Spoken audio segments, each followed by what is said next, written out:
nimana kan waa niman walaalaheena oo inala dhashay oo tulkeena dalka iyo dadka iyo dunyaduba way naga dhaxaysaa nimankan Somaliland waa dadaynu darisnahay muxuu ahay anigu waxba oran maayo hartigu maanta waxa aad u badanaysa harti baa heshiiyay harti shalay heshiis buu ahaa uu wada dhashay kala tagi maayo uuna wada socdaa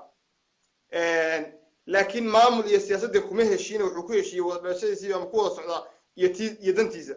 ninka maanta Somaliland jooga ama ninka Somaliland taga dhulkiisa iyo dalkiisa uu tago waqooyi buu aaminay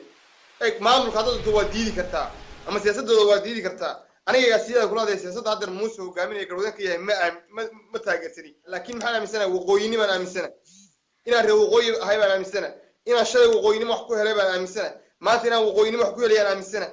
shalay markaan shanta xildhibaan helay Soomaaliya kuma helin dadaarood iyo hartitoonna anoo gobolkayga iyo waqooyinimadeeda wata oo meesha u dagaalamay ah baan ku helay ugaas siyaad maxamuud guhaadow inaadeer ama bood ama dhac deena maxamuud guhaadow taruteenaadeer laga leefi maayo hartinimadu oo waa wax ilaahay kaaba inaadeer anaaba ku faaeg imaqal ugaas ayga dhigin ka tagay reerkiisa ama reer kale noqday anu waxaan ahay siyaad wuxuu galaa siciid harti halkaas ka sii galaa harti halkaas ka sii koombe daarood balaas halkaas meeshu daarood galaya sii galaya laakiin kama hadlayo anigu qabiilka in la isku gartaad iyo cadeysay ina qirta laakiin meel aan macnaha anagoo hartiya aan dagaal ku soo qaadano goboladii waraanaaba joogo gobolkaygii dagaalkan fara ka socda leeyahay harti baa kacday harti baa sidan ama reeraha aan ka soo jeedo siciid harti lagu maagayo ama lagu aflagaadeenayo ee dad xun ee meelaha social media joogaan ee ku aflagaadeynayaan horta ay soo kicisay wadankan adaa iskale dhulkan adaa iskale hartinimo ma maanta shaqeysay maxay u shaqeyn weeday ugaas 2012 markii reerka siciid harti barda khaatuma isugu tagay ku wada shiray maxay u shaqeyn weeday ay maanta u shaqeysa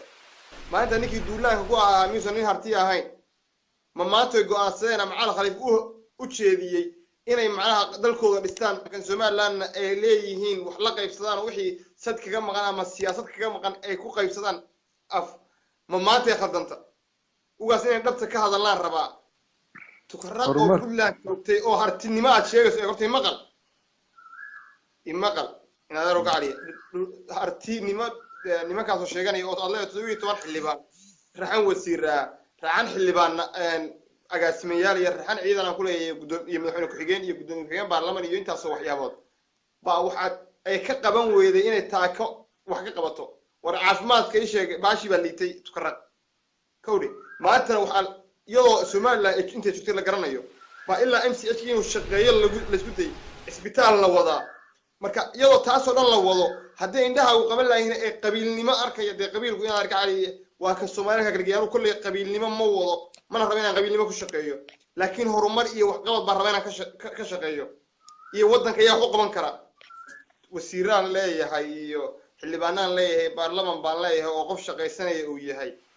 anna waxaan rabaa inaan kugu qanciyo wadankan wax ka qabanayaayo intaas oo wax baan qabtay intaas oo wax baan sameeyay intaas oo kanaan sameeyay baan kugu qancinayaa xageen macnaha waxa leedahay qof shaqaysto anna waxa kale qof yuusan shaqaysanay qofka shaqaysta haynoo dambeeyay runta aan ka hadanayo waxa la qabtay qof shaqaysta macallabada wasiir ma rabo war aniga wax qabad baan rabaa ubadkayga iyo dadkayga dambeeya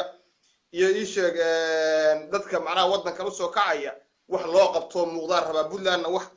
hadii wax qabanayso markaan Somaliland aan wax wada dhisanay ee aanu macnaha si kasta waan ku soo kala tagnay haddana ay walaaltinimada noogu yeedheen 97 shirkii boocame anoo shir wata oo keligay wata maalin dheer in ka soo hortaagan inaan wax dhisto 1997 beed markii Puntland ka soo hortaagneed inaan wax dhisto